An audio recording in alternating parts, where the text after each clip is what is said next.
Hello and welcome back to EB Mark 1 Inside Out.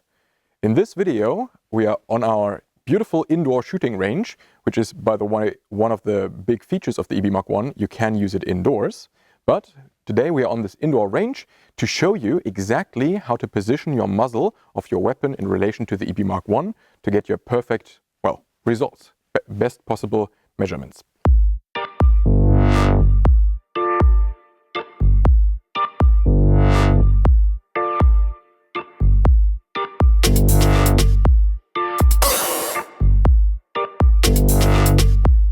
We'll start today with a 12-degree angle here on our EB Mark 1, and then we'll move through different positions with the muzzle in relation to the EB Mark 1, and then we'll change the angle again to a smaller angle down to about 6 degrees, because that way we can track the projectile for a much longer distance, but of course the bullet will enter into the radar beam at a longer distance, so we won't quite get our muzzle velocity as precisely for the measurement. But this is how we can really get the most out of the EB Mark 1. Now, of course, always remember your hearing protection.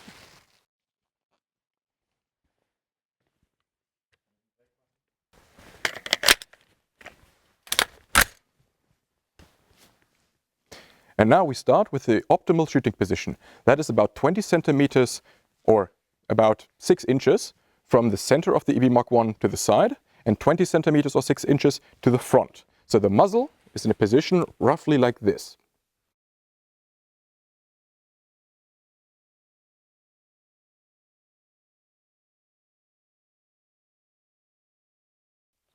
In this position, we give enough time for the projectile to get into the radar beam after the shot before the pressure wave of the shot itself hits the EB Mark 1 and might disturb the measurement. So we'll see now. I'll arm the device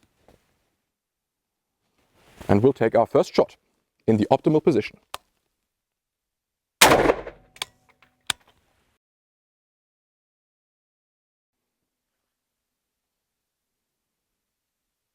And as we can see, we got a good reading here. Now, we'll move back about 20 centimeters, so the muzzle of the weapon is right next to the EB Mark 1. This should probably still give us a good reading. However, because now the muzzle is so much closer, the pressure wave that hits the EB Mark 1 will have significantly more impact on the measurement. For that, first I'll go to our settings in our position alignment, and we can see we are here currently set at 20 and 20 centimeters, but we'll switch our vertical position to 0 now. Here we can see that. We'll go back and arm the device. As you can see, we are right next to the EB Mark 1 right now.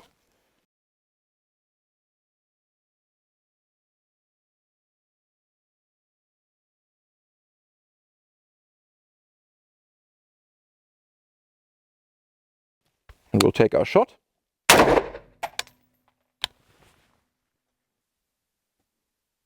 Yeah, and there we got our shot. But we still got our reasonably accurate measurement.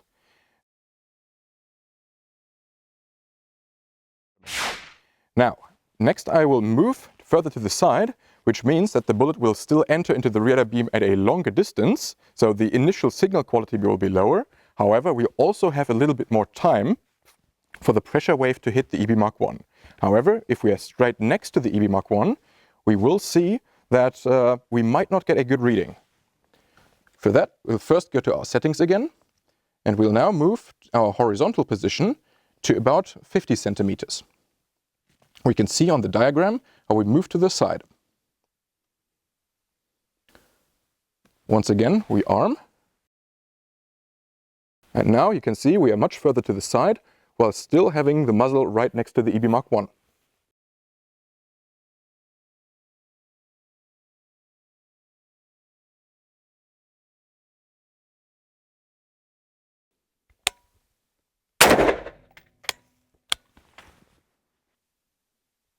We can see our signal strength is significantly lower and we didn't actually get a good measurement. That was because the bullet has entered into the radar beam at a too far distance. That means that the signal that the EB Mark 1 tries to analyze will be significantly weaker than, well, when we are closer to the EB Mark 1. Because now that we have more than doubled our distance to the side, we have therefore also doubled the distance at which the bullet enters into the beam, and thus the signal quality will be lower. We'll now try the same again, but with the muzzle a little bit further to the front, so we have even less interference from the muzzle blast. For that, we'll go back to our settings, position and alignment, and now we'll go about 30 centimeters in front of the EB Mark 1, as you can see here. Once again, we arm the EB Mark 1, and we are in a not perfect shooting position, but this is the best if you have to have some more space to the side. We'll see if we get a good reading.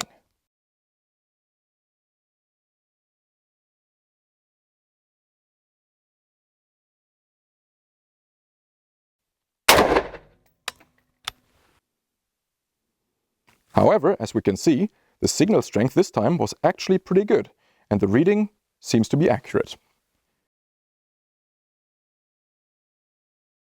Now, I will now change the position of the EB Mark 1 with the angle down to a significantly lower angle. So as you may be able to tell now, I have adjusted the position of the EB Mark 1 down from the about 11.5 degrees that we initially used, now down to about 7 degrees. This means we can now track the projectile for a much longer distance. However, we also increased, obviously, the entry distance of the projectile into the radar beam.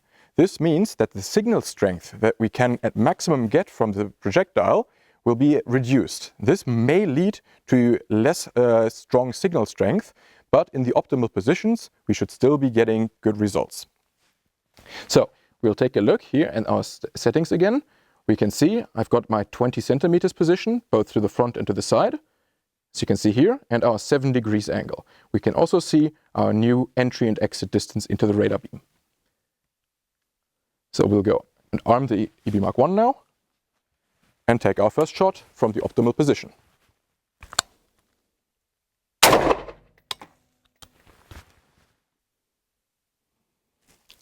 As we can see, we got 90% signal strength and a good result for the velocity. Now I will move the position back again, so we are right next to the EB Mark 1 with the muzzle. This may, once again, lead to a worse signal strength in this case. So I'll reduce the vertical position down to 0.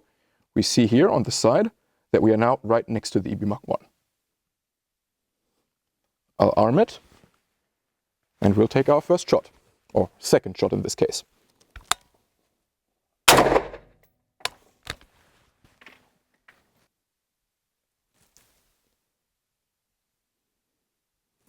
We can see, due to the new position of the muzzle, we now didn't get a good reading because the muzzle blast of the gun was in this case too strong and overrode the actual signal from the projectile. This was because we didn't give the projectile enough time to enter into the radar beam before the muzzle blast hit the EB Mark 1. We'll now move to the side again to see if that distance will get us a good reading again. So we'll switch our horizontal position from 20 centimeters now to about 40 centimeters. As you can see, we have now doubled our effective distances here. And we'll see if we get a good reading.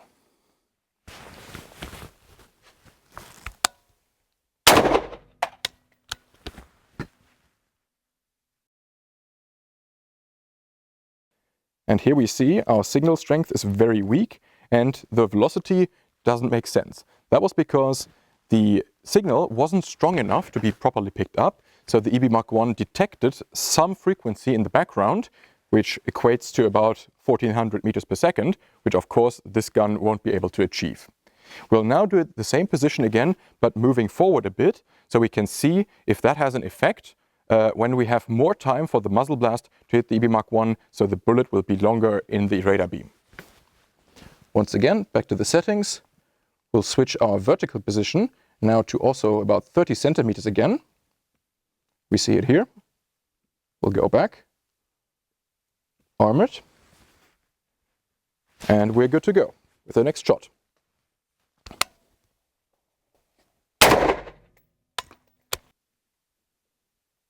And we can already see from the signal strength that this was not an optimal position because we got once again below 20% signal strength. So what do we learn from this? What we learn is that we have to use both the position of the muzzle as well as the angle of the EB Mach 1 to achieve good results. So what we saw from the beginning, the larger the angle, the more relaxed I can be in my position of the muzzle, and the further I reduce the angle, the more I need to make sure that my muzzle position is in the optimal position for the EB Mach 1 to get good readings. I hope this video has been useful to you to understand how to operate the EB Mach 1 optimally in a challenging environment like this small indoor range.